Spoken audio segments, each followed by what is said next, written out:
What's good, YouTube? It's your boy, Blue Blood Sports TV, back at y'all with another one.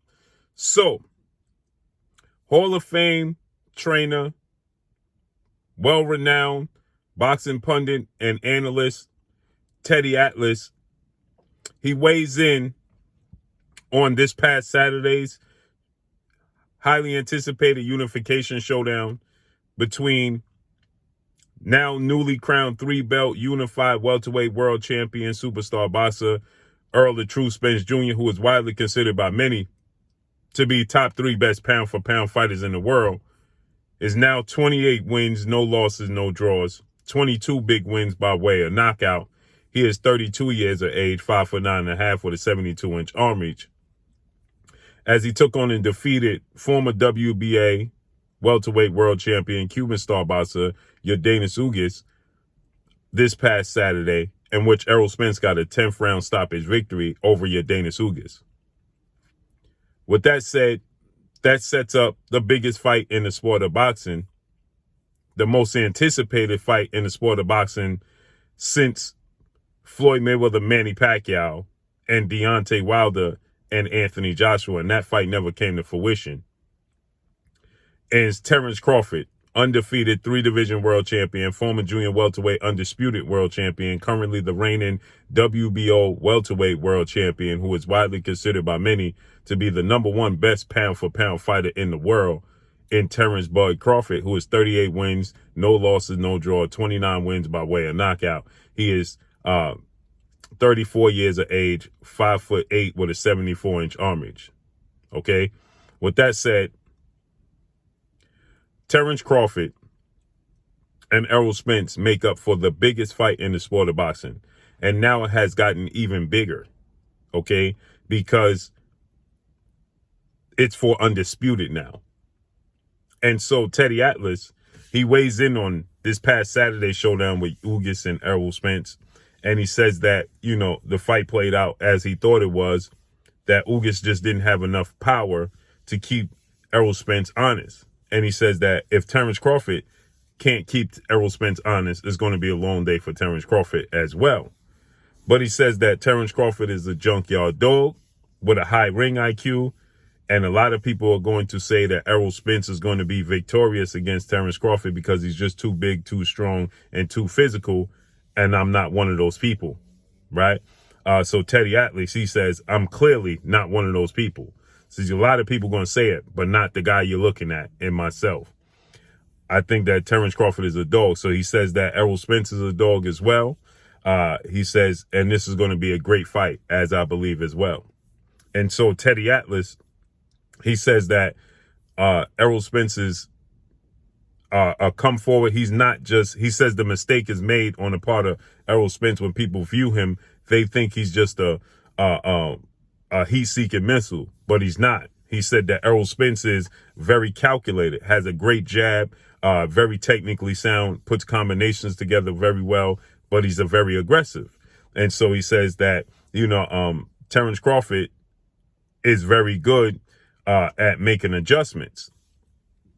And he says that Errol Spence nullifies his opponents from being able to counterpunch him, okay? And that's what makes him so special. And so Teddy Atlas, he says that once again, we have our version of Tommy Hearns versus Sugar Ray Leonard. Once again, right? So it's funny because somebody close to Sugar Ray Leonard explained to me that Sugar Ray Leonard feels like this is him versus Tommy Hearns 2.0 again. We hearing multiple people saying this now. That's a fight that took place in 81. Tommy Hearns versus Sugar Ray Leonard for undisputed. Back then, it was only 2 belts, the WBC and the WBA. This is now for undisputed, but there's 4 belts on the line, okay? The IBF wasn't in existence at that time, and nor was it considered a major belt, and the WBO wasn't in existence. Now it is. If this was yesterday, Errol Spence would be undisputed twice over. He held the WBC and the IBF. Now he holds the WBA. He would be undisputed. The last undisputed welterweight was Zab Judah, and he held 3 belts. So Errol Spence would be considered undisputed, okay? But this ain't yesteryear. history has to be made. He has to go through Terence Crawford to be considered undisputed, as does Terence Crawford. Terence Crawford is undisputed already at junior welterweight at 140 when he held all 4 belts in the Ring Magazine linealship. Okay. So with that said, here's the opportunity for both guys. This is Terence Crawford's opportunity to be undisputed in another separate weight class, and Errol Spence's first opportunity. History will be made. So with that said, Teddy Atlas, he says that this is Tommy Hearns versus Sugar Ray Leonard all over again, and wants the fans to appreciate what's going to unfold. Okay. So he urges the fans to appreciate what we're getting ready to witness. Okay. And he says it's going to be a great fight. He's just going with Terence Crawford. He said he'll go deeper into why he's picking Terence Crawford. He stated that Terence Crawford's versatility. Okay. Me personally, I used to believe that Terence Crawford had all the tools in the toolbox to offset Errol Spence and his greatness. Terence Crawford's ability to switch from southpaw to orthodox to give Errol Spence so many different looks. Okay. You have to offset Errol Spence. Terence Crawford is not the bigger physical guy. As Teddy Atlas said, Terence Crawford is the smaller guy moving up from a smaller weight class. So, obviously Errol Spence is the bigger, stronger guy, and he's more physical. And according to Showtime Sean Porter, he states that Terence Crawford doesn't hit hard as Errol Spence. So with that said, he hits harder, according to Terence Crawford. He's bigger, he's stronger, he's more physical. Terence Crawford had the ability to switch from southpaw to orthodox, give him different looks. Extremely long arms at 74-inch arms. Power in both hands, has knocked out his last 9 to 10 opponents. Terence Crawford ring IQ is huge. It's high. Okay. Errol Spence has a high ring IQ. So with that said, this is going to be legendary. It's going to be epic. And the fans need to appreciate what you're getting ready to witness. And so with that said, I believe Terence Crawford's ability to switch from southpaw to orthodox has slipped. He's not as effective when he was in the orthodox stance as he once was yesteryear. Okay. Terence Crawford today's time, when he's in the orthodox stance, he gets hit a lot. He gets touched a lot. His timing is off. I don't know if it's because he's facing bigger, stronger athletes, fighters, now that he's moved up to welterweight. I don't know if it's age. He's about to be 35 in September. Father Time is undefeated. Okay. Inactivity since, 2019, he's only fought twice. He fought once in 2020, once in 2021. Okay. So he's not very active. And you can see when he was in the orthodox stance against Kell Brook's jab and timing was getting to Terence Crawford. When he was in the orthodox stance against Ugas Kavalauskas was getting to him. When he was in the orthodox stance against Showtime Sean Porter was getting to him and was being effective. Terence Crawford had to make the adjustment to go into southpaw to offset his opponents. Well, Errol Spence is a naturally bigger, natural southpaw. So southpaws don't like to face southpaws. And I thought that Terence Crawford's ability to switch from orthodox to southpaw and continue to give Errol Spence different looks would be his key to victory.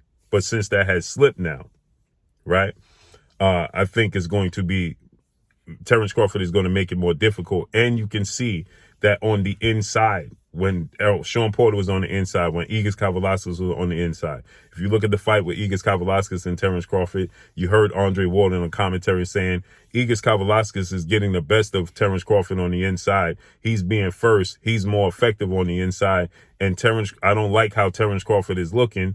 And Terence Crawford needs to start to wear Ugas Kavalauskas down, and then start to work his way on the inside. Now, he did get the stoppage victory, but those guys are not Errol Spence.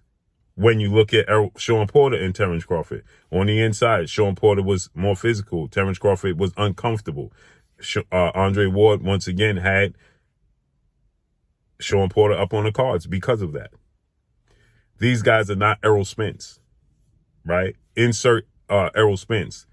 It's going to be a problem for Terence Crawford on the inside because Errol Spence is going to live in that wheelhouse. That's his wheelhouse. That's where he likes to be. Now, the problem for Errol Spence is that no man's land, because Terence Crawford has extremely long arms. When you're in his chest, you make it difficult and uncomfortable for him because you're on the inside and he can't get his punches off like he wants to. But he has this uncanny ability when you're in this no man's land, as I like to call it, area, that mid-range and just a little bit out of it, he catches you, and that's where he does his best work. And he can box you when you're on the outside. He does have great jab. Errol Spence has this consistent where he's not, disciplined. He's consistently undisciplined in that no man's land area, right? So when he's pulling out, when he's transitioning from offense to defense, Errol Spence gets caught in that no man's land area, and you can counter him, right? And that's where Terence Crawford has his best work. So the rubber is going to meet the road. Errol Spence's best work is on the inside. Can Terence Crawford prevent Errol Spence from getting in his wheelhouse and living in his chest? And Terence Crawford's best work is that no man's land mid-area range when Errol Spence has a hard time transitioning from offense to defense. If you see Ugas Kavaliauskas, and then even when Errol Spence is making his way inside, right? When he's making his way inside and he gets in that no man's land, that mid-range area, he can be countered. You saw your Ugas countering him when he's trying to make his way on the inside, and when he's trying to get back outside in that mid-range no man's land area, he gets caught and counted right there and gets hit clean. Your Ugas was having success. Once he got close enough, your Ugas would jab to the solar plexus and freeze Errol Spence in his stance, right? Once he got in that mid-range area, Ugas would counter him with hooks up top and hooks to the body, and even a straight right hand that would get in clean on Errol Spence. Now, Errol Spence has had a granite chin, showing us a granite chin. Even when he was hit with a 2-punch combination from Ugas, when he had a lapse, when his mouthpiece came out and he put his hands down and he got caught and bounced off the ropes, right? So they both have their flaws show up, right? It's whose will's going to be able to keep both outside of their respective best areas, meaning that is Terence Crawford going to be able to keep Errol Spence on the outside and in that mid-range no man's land area where he has his most success? And is Errol Spence going to be able to be defensively responsible enough to get his way on the inside, and once he's there, do what he does best and open up on him and wear his opponents down? So Teddy Atlas says that this is Tommy Hearns versus Sugar Ray Leonard. He urges the fans to appreciate what you're getting ready to see. 2.0. I said this yesterday. Sugar Ray Leonard, somebody close to Sugar Ray Leonard told me that's what he believes as well. He can't wait for this fight, right? And it's going to be epic, legendary. It's for Undisputed. Both of these guys are future first ballot Hall of Famers, in my opinion, and the rubber's going to meet the road. I think that they're both very hungry. They both have a point to prove. The fighter who can most stay cool, calm, and collective and stay disciplined is going to win the fight. But I'll give my official breakdown before the fight happens, the day of the fight, the morning of the fight. I'll give you my official breakdown and prediction that day. So let's see how this unfolds and plays out. But Teddy Atlas, he says that Terence Crawford is a dog. And that's another thing. The dog in Terence Crawford can get Terence Crawford hurt. It could get him clipped, right? But also the dog in Errol Spence can get him hurt and clipped because he wants to, get physical with his opponents, start to break his opponents down, and get you up out of there. Terence Crawford, it's more emotional, right? He gets hit. He wants to hit you back. He wants to be, you listen to the fight, Andre Ward was breaking it down saying he's no longer looking to box. He's looking to fight now.